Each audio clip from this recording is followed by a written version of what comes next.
Bayangkan langit masih gelap. Malam belum benar-benar pergi, tapi kegelisahan sudah memenuhi udara. Satu persatu keluarga Bani Israel mengemasi barang seadanya. Mereka bergegas. Tak ada waktu untuk bersantai. Tak ada waktu untuk berpikir panjang. Yang mereka tahu, hari itu adalah hari kebebasan. Setelah bertahun-tahun diperbudak, disiksa, dipaksa bekerja tanpa ampun oleh kerajaan Mesir, hari itu adalah hari mereka keluar dari perbudakan.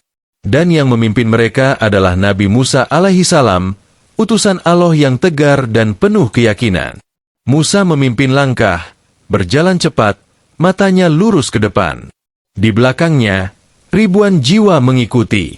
Laki-laki, perempuan, anak-anak, bahkan orang-orang tua.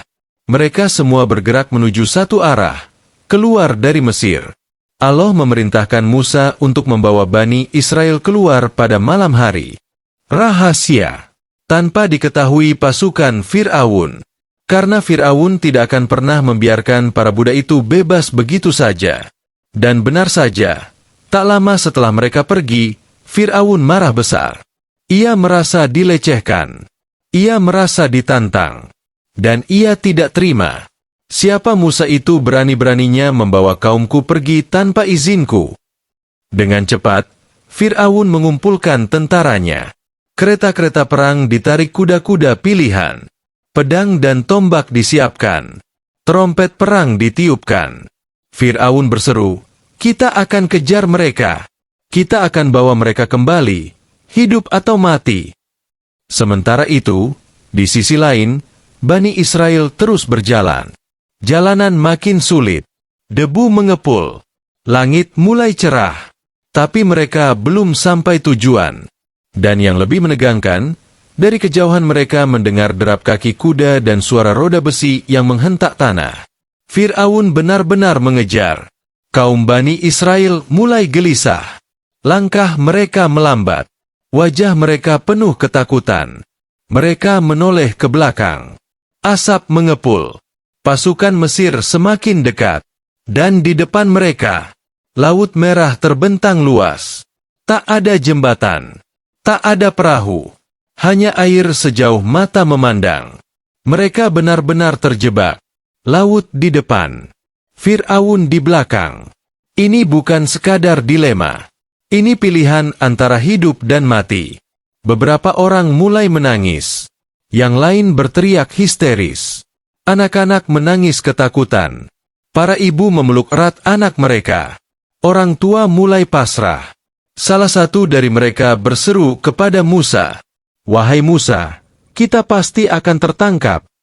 Tapi Musa, dengan tenang, menjawab, "Sekali-kali tidak. Sesungguhnya Tuhanku bersamaku. Dia pasti akan memberi petunjuk." Kalimat itu bukan hanya kata-kata. Itu adalah puncak dari iman. Itulah keyakinan yang teguh kepada janji Allah. Dalam kondisi yang tidak masuk akal, Musa masih yakin akan pertolongan Allah. Lalu, datanglah perintah dari langit. Suara ilahi yang membimbing sang nabi. "Pukullah laut itu dengan tongkatmu." Tanpa ragu, Musa mengangkat tongkatnya. Tongkat yang pernah menjadi ular. Tongkat yang penuh mukjizat. Dan kini, tongkat itu kembali jadi saksi kekuasaan Allah. Dengan satu ayunan keras ke arah laut, terjadilah sesuatu yang mustahil bagi logika manusia. Air laut terbelah. Tidak mengalir ke pinggir, tapi berdiri tegak, seperti dinding raksasa. Dinding air setinggi bukit. Kanan dan kiri menjulang. Dan di tengah-tengahnya terbentuk jalan yang kering. Tanah dasar laut yang biasanya berlumpur kini mengering. Tidak licin. Tidak lembek. Bisa dilewati oleh ribuan kaki. Kaum Bani Israel pun terdiam. Mereka menyaksikan langsung keajaiban Allah. Beberapa dari mereka menangis haru. Sebagian lain tak bisa berkata-kata. Mereka melihat jalan di tengah laut. Dan Musa pun memberi isyarat, "Mari, jalan ini untuk kita." Satu persatu mereka masuk. Mereka melangkah di antara dinding air. Air laut tetap berdiri kokoh, tidak roboh. Suara ombak seperti bisikan keajaiban. Langit di atas cerah, tapi jalan di bawah seperti lorong dari dunia lain. Anak-anak digendong, orang tua dituntun. Semua bergerak dalam diam. Langkah mereka cepat tapi teratur. Pasukan Fir'aun semakin dekat, tapi mereka tidak berhenti. Mereka terus menyeberang, karena mereka tahu Allah bersama mereka.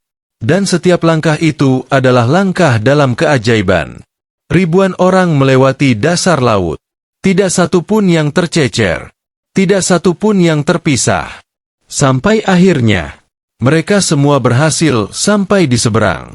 Nafas mereka memburu. Tubuh mereka lelah. Tapi hati mereka penuh syukur. Mereka telah diselamatkan. Tapi kisah belum selesai.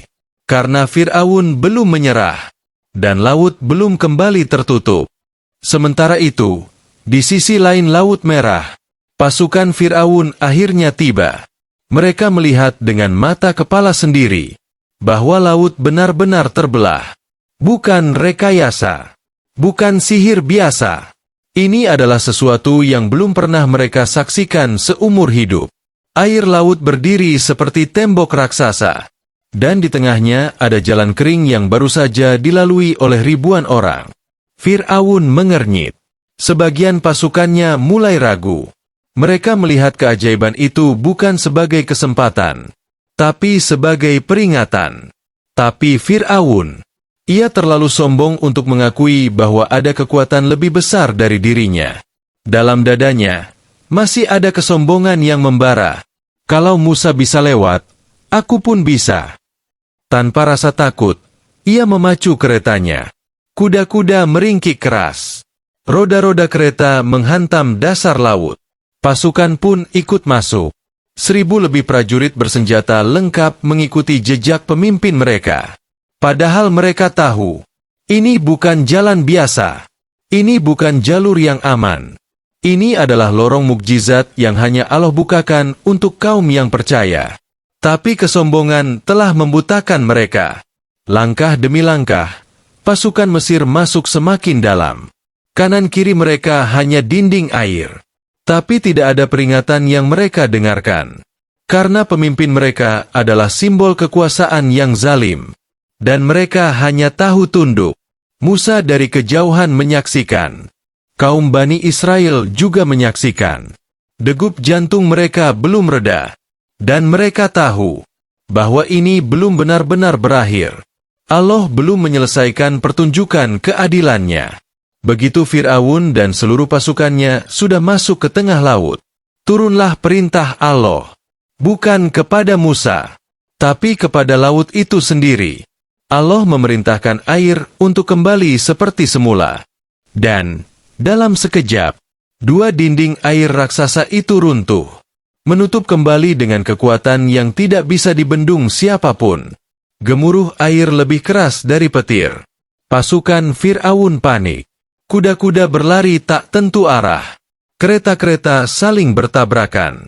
Teriakan menggema di lorong air yang kini berubah menjadi kuburan massal. Fir'aun sadar, tapi sudah terlambat. Di tengah kekacauan itu, Fir'aun berusaha berenang. Ia menengadahkan tangannya, dan ia berkata, Aku percaya tidak ada Tuhan selain Tuhan yang dipercayai oleh Bani Israel. Aku termasuk orang-orang yang berserah diri. Quran Surah Yunus ayat 90. Tapi Allah menjawabnya, Sekarang kamu percaya, padahal sebelumnya kamu durhaka dan termasuk orang-orang yang berbuat kerusakan. Quran Surah Yunus ayat 91. Penyesalan Fir'aun datang terlambat. Bukan karena dia tidak tahu, tapi karena ia menunda-nunda untuk tunduk kepada kebenaran. Maka Fir'aun pun tenggelam. Tubuhnya terhempas oleh gelombang. Mahkotanya hanyut. Kekuasaannya lenyap. Dan keangkuhannya tenggelam bersama lautan. Pasukannya, semuanya binasa. Tak satu pun selamat. Karena ini bukan sekadar bencana. Ini adalah hukuman langsung dari langit. Tapi Allah tidak membiarkan Fir'aun hilang begitu saja. Allah ingin jasadnya tetap utuh. sebagai tanda, sebagai pelajaran. Maka pada hari ini kami selamatkan badanmu supaya kamu dapat menjadi pelajaran bagi orang-orang yang datang sesudahmu. Quran Surah Yunus ayat 92. Dan benar, hingga hari ini, jasad yang diakini sebagai Firaun itu masih bisa disaksikan. Tubuhnya telah diawetkan, dan kini dipajang di Museum Mesir sebagai bukti nyata dari ayat-ayat Al-Quran. Kisah Musa dan Firaun bukan dongeng, bukan legenda. Ia adalah sejarah yang tercatat dalam kitab suci dan disaksikan oleh dunia. Di tepi Laut Merah, Musa menang bukan dengan pedang, tapi dengan doa dan keyakinan. Di dasar Laut Merah, Firaun kalah bukan karena musuh, tapi karena kesombongannya sendiri. Mukjizat terbelahnya laut menjadi pelajaran bahwa Allah bisa menolong dengan cara yang tak terduga, bahwa orang-orang beriman tidak pernah sendiri, bahwa ketika semua jalan tertutup, jalan Allah tetap terbuka bagi mereka yang yakin, dan bahwa kesombongan, sekuat apapun kekuasaan manusia, pasti akan tenggelam pada waktunya. Kisah Nabi Musa bukan hanya untuk dikenang, tetapi untuk direnungkan. Laut yang terbelah itu bukan sekadar mukjizat, tapi simbol kekuasaan Allah yang tak berbatas. Dan tenggelamnya Firaun bukan sekadar kisah tragis, tapi peringatan untuk setiap hati yang keras dan sombong. Kita semua punya laut merah masing-masing dalam hidup. Masalah yang terasa tak mungkin diatasi. Jalan buntu yang membuat kita nyaris putus asa. Tapi ingatlah, Allah yang membelah laut untuk Musa adalah Allah yang sama yang masih ada untuk kita hari ini. Yakinlah, bersama Allah, tidak ada jalan yang benar-benar buntu. Jika kisah ini menginspirasi hati kamu, klik like sebagai bentuk dukunganmu. Jangan lupa subscribe agar tidak tertinggal kisah-kisah luar biasa lainnya dari para nabi dan sejarah Islam yang menggugah jiwa. Sampai jumpa di video berikutnya. Semoga kita semua termasuk golongan orang yang diberi petunjuk, bukan yang ditenggelamkan oleh kesombongan. Wassalamualaikum warahmatullahi wabarakatuh.